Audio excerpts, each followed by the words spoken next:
Buying a home in Sarnia Lambton doesn't need to be stressful. The Blue Coast team is here to help make sure your home buying process is a walk in the park.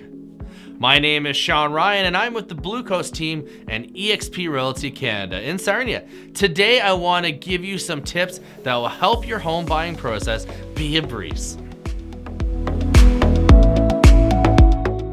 Number 1, you have to know who you hire matters. Make sure you find yourself a good, reliable realtor here in Sarnia Lambton to help you handle the biggest investment of your life. A good realtor will help keep the process organized, swift, and keep you fully informed along the way. Hire someone with an extensive knowledge of the local market who can get you into the home you deserve. Number 2, you need to get pre-approved. Knowing what you can afford before you start looking, make sure you are precise in your search. And buyers who are pre-approved often have an upper hand over those who aren't, and it will make you more often preferred by sellers. Number 3, you need to discuss your wants and your needs with your realtor.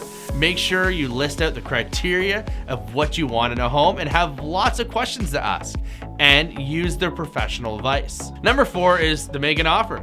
Don't wait until it's too late. Listen to the experienced realtor's advice. And if the stars align, make sure to act fast and to seal that deal, as some houses are only on the market for less than a week. Number 5, you should get a home inspection if it's possible. This will help you find out if things are working and know what conditions they are in. If there are some issues, you can request some repairs in your conditions. And finally, number 6 is the moving time. Well in advance, ahead of time, arrange your internet, mailing, address, gas, hydro, etc. ahead of time to leave the stress out of the picture. I'm Sean Ryan, and remember to put Sean on your lot.